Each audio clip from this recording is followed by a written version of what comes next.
السلام علیکم ورحمۃ اللہ وبرکاتہ۔ Welcome back to my channel. اس دعا کے ساتھ کہ اہلا و سہلا و مرحبا، یا رب بنا دے ہم سب کو اہل القرآن و اہل التقوی و مغفرہ، آمین۔ نحمدہ و نصلی علی رسولہ الکریم، اما بعد فاعوذ باللہ السمیع العلیم من الشیطان الرجیم، بسم اللہ الرحمن الرحیم۔ رب اشرح لی صدری ویسر لی امری واحلل عقدۃ من لسانی یفقہوا قولی۔ ربنا زدنا علما، اللہم فقہنا فی الدین وعلمنا تأویل۔ رب یسر ولا تعسر وتمم بالخیر۔ اللہم انا نسألک الہدی والتقی والعفاف والغنی۔ اللہم اہدنا وسددنا، اللہم اہد قلبی وسدد لسانی واسلل سخیمۃ قلبی، آمین ثم آمین یا رب العالمین۔ سورۃ النساء آیہ نمبر 163۔ اعوذ باللہ من الشیطان الرجیم، بسم اللہ الرحمن الرحیم۔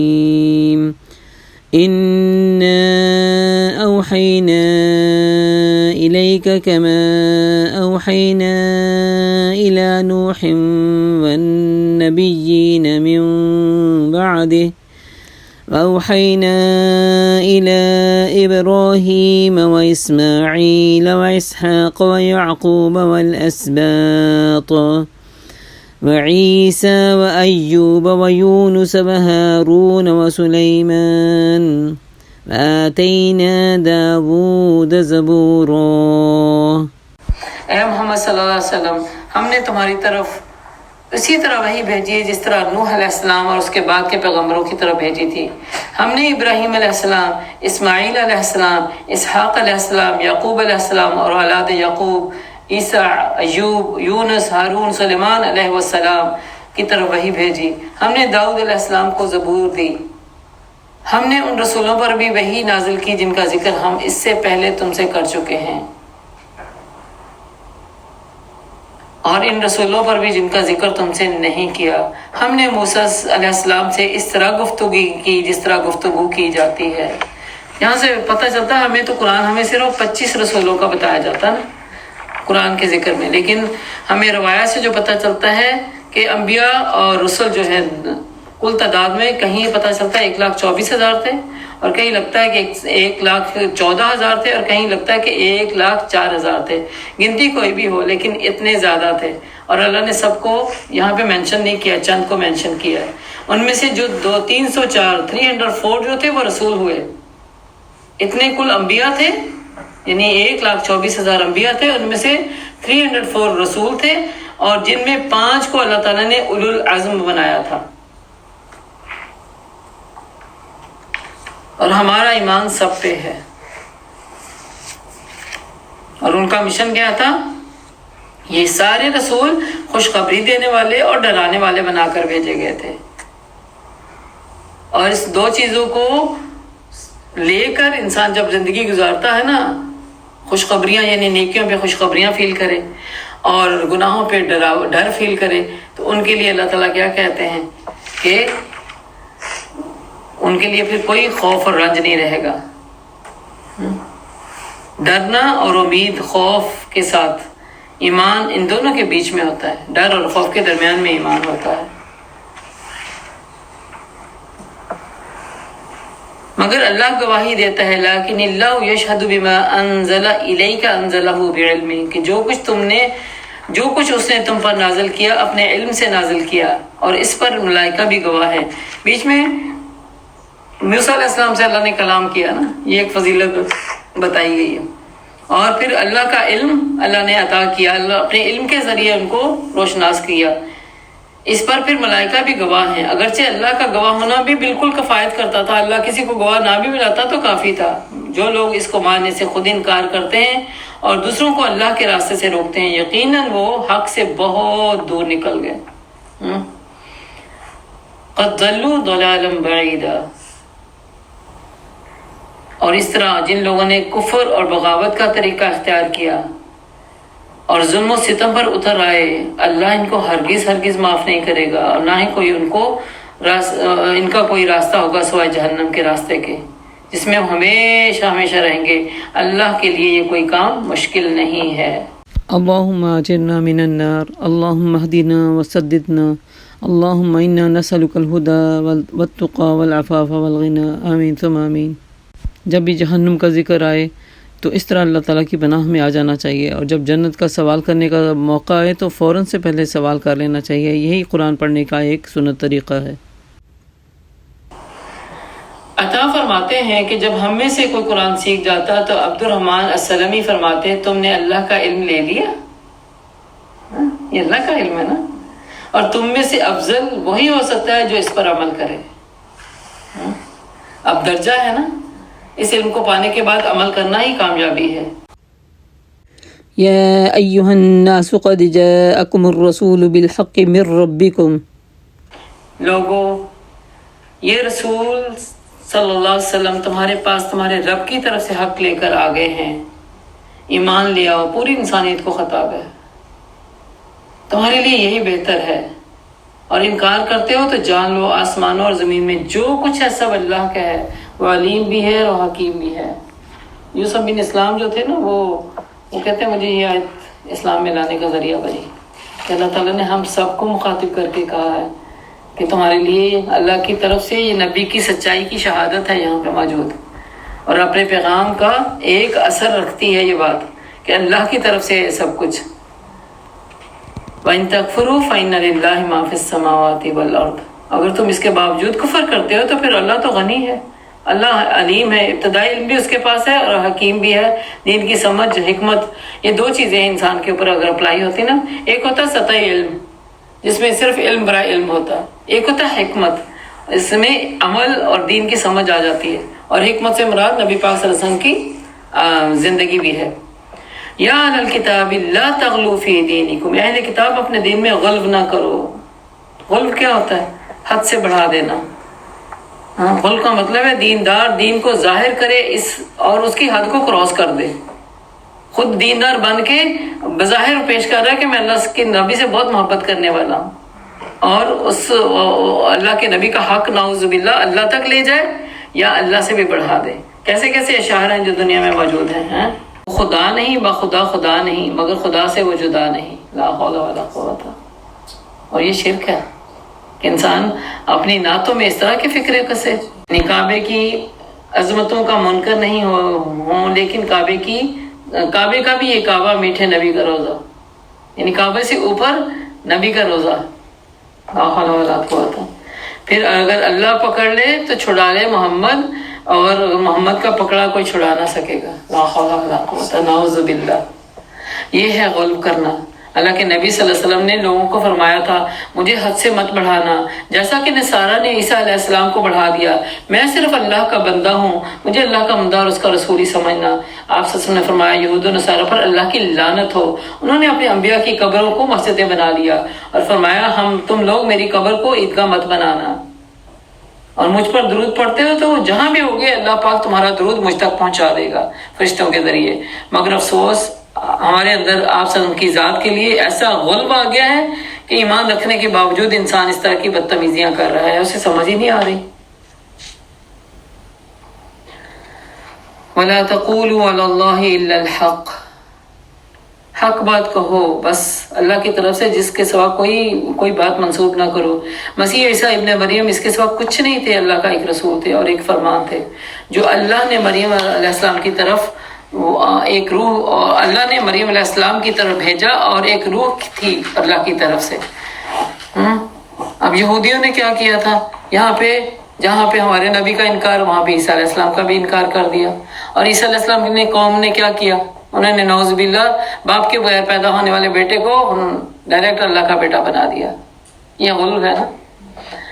فآمنوا باللہ ورسولی، جس نے مریم کے رحم میں بچے کی شکل اختیار کی، پس تم اللہ اور اس کے رسولوں پر ایمان لے آؤ۔ ولا تقولوا ثلاثہ، مت کہو کہ ٹرینٹی ہے، 3 in 1 نہیں ہے، یہ بعض آ جاؤ، انتہو خیر لکم، یہ تمہارے لیے بہتر ہے۔ انما اللہ الہ واحد، اللہ تو وہی ایک ہے جو جس کے اوپر کوئی الہ نہیں، وہ واحد ہے، اس سے کوئی اس کا بیٹا ہو، ان یکون لہ ولد، تم کہتے ہو اس کا بیٹا ہو، سبحانہ لہ ما فی السماوات ما فی الارض، وہ تو پاک ہے، زمین اور آسمان کی ساری چیزیں اس کی ملک میں ہیں، اور ان کی کفالت اور خبرگیری کے لیے بس وہ خود کا اکیلا کافی ہے۔ یہاں پہ سارے ان عقائد کا بطلان ہو رہا ہے جو کہ اللہ کو چھوڑ کے یا اللہ کے ساتھ ریلیشن میں لگا کے لوگ دنیا اپنا عقیدہ کا رکھ رہی ہے۔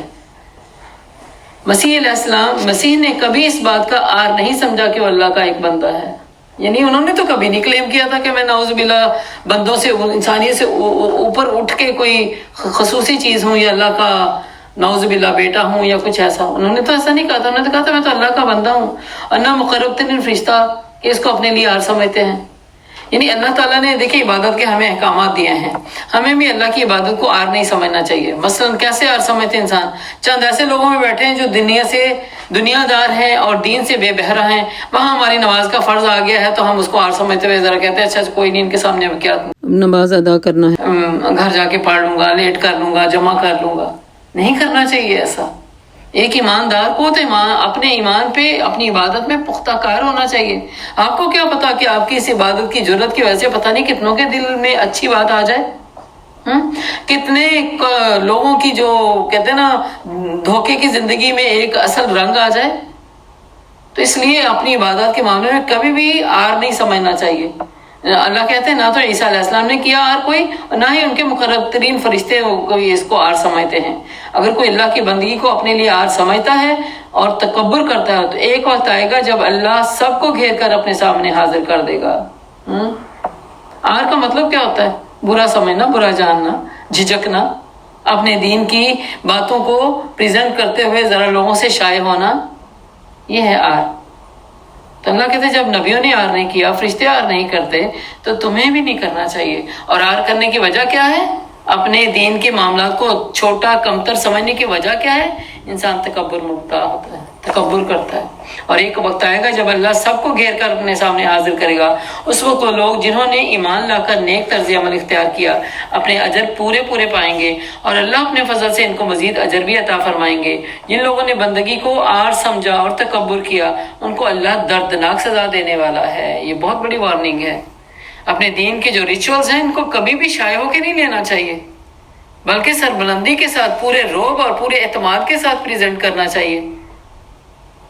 اللہ کے سوا جن کی سرپرستی اور مددگاری میں وہ بھروسہ رکھتے ہیں، ان میں سے کسی کو بھی وہاں نہ پائیں گے وہ۔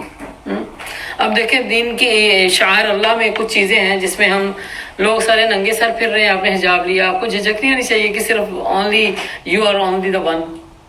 اور اس سے بڑھ کے اگر اور تقویٰ آتا ہے تو انسان نقاب کر لیتا ہے، تو مت جھجکیں کہ کوئی کیا کہے گا، سارے کچھ بھی نہیں کرنے والا، صرف واحد آپ ہیں پوری سٹی میں۔ آپ کو جھجک نہیں کرنی چاہیے، کیونکہ آپ تو اللہ کی خاطر کر رہے ہیں نا۔ اللہ کو گواہ بنائے اور اللہ سے مدد مانگے، اس کے شر سے اس عبادت کو عبادت ہی رہنے دے، اور لوگوں کو اس میں سے شر نہ نکالنے کا موقع دے۔ کہ جب لوگ شر نکالتے ہیں تو پھر کیا ہوتا ہے؟ انسان پہ پھر، اور یہ بھی آزمائش ہوتی ہے نا، انسان کے قدم مضبوط ہی رہنے چاہیے ہر معاملے میں۔ لوگوں تمہارے رب کی طرف سے تمہارے پاس دلیل روشن آ گئی ہے، اور ہم نے تمہاری طرف ایسی روشنی بھیج دی، وانزلنا الیکم نورا مبینا، واضح روشنی بھیج چکے ہیں، مگر وہ لوگ جو صاف راستہ جو فام الذین آمنوا باللہ، جو تمہیں صاف راستہ دکھانے والی ہے۔ اب جو لوگ اللہ کی بات مان لیں، واعتصموا بہ فسیدخلہم فی رحمت منہ، اور اس کو مضبوطی سے پکڑ لیں، اس میں اپنی پناہ کو ڈھونڈ لیں، تو اللہ ان کو اپنی رحمت اور فضل و کرم سے عطا کرے گا، اپنے دامن میں لے لے گا، اور اپنی طرف آنے کا پھر راستہ ان کو دکھائے گا۔ وَيَهْدِيهِمْ إِلَيْهِ صِرَاطًا مُسْتَقِيمًا۔ یاد رکھیے جب ہم قرآن اور اللہ کے نبی کو، سنتوں کو مضبوطی سے پکڑنے کی کوشش کرتے ہیں تو مت سوچیں کہ ہم لاسٹ ہو جائیں گے، نہیں لاسٹ ہوئیں گے انشاءاللہ تعالی۔ یہ اللہ کا وعدہ ہے۔ اللہ نے یہاں بھی یہی کیا، وَاعْتَصِمُوا بِهِ، اگر تم اس کو مضبوطی سے پکڑتے ہو عنقریب میں تمہیں اپنی رحمتوں میں داخل کروں گا۔ اور اللہ کی رحمت دین کی سمجھ ہے، اللہ کی رحمت عمل کی توفیق ہے، اللہ کی رحمت میں ثابت قدمی ہے، اللہ کی رحمت میں دوام ہے، پھر ڈاواڈول نہیں ہو سکتا انسان۔ اور اللہ کا سب سے بڑا فضل یہ ہے کہ یہدیہم، اس نے ہدایت دی تمہیں، الیہ صراط مستقیما، یہ سیدھا راستہ ہے، یہ ہے صرف اونلی اسٹریٹ پاتھ۔ لوگ تم سے کلالہ کے معاملے میں فتویٰ پوچھتے ہیں، یستفتونک قل اللہ یفتیکم فی الکلالہ۔ کلالہ کون ہوتا ہے؟ جو انسان اکیلا ہو، اس کی بیوی بھی نہیں ہو، اس کے بچے بھی نہیں ہوں اور اس کے ماں باپ بھی نہیں ہوں، لیکن وہ جائیداد کا مالک ہو، اور پیچھے بھائی بہن ہیں، تو اس کو کلالہ کہا جاتا ہے. یعنی ورثے میں فرسٹ جو اٹیمپٹ میں لوگ جاتے ہیں وہ اولاد جاتی ہے، بیوی جاتی ہے یا والدین جاتے ہیں. اگر یہ رشتے موجود ہیں تو پھر باقی رشتوں کو ورثہ نہیں جاتا. لیکن اگر وہ کلالہ ہے، اکیلا ہے، اس کے پاس بیوی نہیں، بچے نہیں، والدین بھی دنیا سے رخصت ہو چکے، اب اکیلا ہے، تو پھر آگے ان کے بارے میں اب لوگ سوال پوچھ رہے ہیں. تو کہو اللہ تمہیں فتویٰ دیتا ہے، اگر کوئی شخص بے اولاد مر جائے اور اس کی ایک بہن ہو تو وہ اس کے ترکے میں سے نصف پائے گی. اب بہن کا حصہ، چونکہ اکیلی بہن تھی تو ہاف اس کو مل جائے گا. اگر بہن بے اولاد مرے تو بھائی اس کا وارث ہوگا. یعنی بہن بھی کلالہ میں ہے تو اس کی بھی کوئی شوہر نہیں، کوئی بچے نہیں، والدین نہیں، تو پھر اس کے لیے بھی یہی معاملہ ہے. اگر میت کی وارث 2 بہنیں ہیں تو وہ ترکے میں سے 2/3 یعنی 1/3 کے حقدار ہوں گے. اگر کئی بھائی بہنیں ہوں تو عورتوں کا اکیلا اور مردوں کا دوہرا حصہ ہوگا. یعنی عورت کو سنگل ملے گا اور مرد کو ڈبل ملے گا. اللہ تمہارے لیے احکام کی توسیع کرتا ہے تاکہ تم بھٹکتے نہ پھرو. اللہ ہر چیز کا علم رکھتا ہے. آخر دعوانا الحمد للہ رب العالمین والصلاة والسلام علی خاتم الانبیاء المرسلین. اس دعا کے ساتھ کہ یا الہی جو کچھ ہم نے سیکھا سمجھا پڑھا ہے اس پہ عمل کی توفیق عطا فرما، جو غلطی ہوگی اس سے درگزر فرما. یا اللہ ہمارے ایمان کو پختہ ایمان بنا دے. یا اللہ الراسخون فی العلم بنا دے. یا اللہ ہمیں دین کے معاملے میں مسلسل جد و جہد کرنے والا بنا دے. یا اللہ ایمان لانے کے بعد ہماری حفاظت فرما اور ہمیں بھٹکنے سے بچا. یا اللہ ہمیں دین پہ ثابت قدمی عطا فرما. یا اللہ جہالت کے طریقوں سے ہماری حفاظت فرما. یا اللہ انبیاء کے معاملے میں غلو کرنے سے ہمیں بچا لے. یا اللہ تکبر سے تیری پناہ چاہتے ہیں. یا اللہ ایمان لانے کے بعد ہمارے ایمان میں مزید مضبوطی عطا فرما. اپنے فضل سے ہمیں اپنی رحمتوں کا حقدار بنا دے. یا اللہ ہمیں سیدھے راستے پہ چلا، ثابت قدمی کے ساتھ منزل مقصود تک پہنچا. منزل مقصود تیری رضا اور تیری جنت ہے. یا اللہ وہاں تک ہمیں سلامتی کے ساتھ پہنچا دے. یا اللہ دین کے علم کو سیکھنا، سمجھنا، عمل کرنا ہمارے لیے آسان فرما دے. یا اللہ وراثت کے جو حدود اور طریقہ کار تو نے ہمیں سمجھائے ہیں اس پہ پابندی کے ساتھ عمل کرنے کی توفیق عطا فرما اور اس کے لیے ہمیں شرح صدر عطا فرما. یا اللہ دین کو مضبوطی سے تھامنے والا بنا دے. یا اللہ ہم سب کو مل جل کر دین کا کام کرنے والا بنا دے. یا اللہ یہ ہمیں امت وحدت بنا دے. یا اللہ امت مسلمہ کا دلوں کو پارا پارا ہونے سے بچا، سب کو الفت اور محبت اور باہم یکجہتی عطا فرما. اللہم الف بین قلوبنا واصلح ذات بیننا واہدنا سبل السلام ونجنا برحمتک من الظلمات الى النور وجنبنا الفواحش ما ظهر منها وما بطن وبارك لنا في أسماعنا وأبصارنا وقلوبنا وأزواجنا وذرياتنا وتب علينا إنك أنت التواب الرحيم. إلهي آمين ثم آمين يا رب العالمين. سبحانك اللهم وبحمدك نشهد أن لا إله إلا أنت نستغفرك ونتوب إليك. السلام عليكم ورحمة الله وبركاته.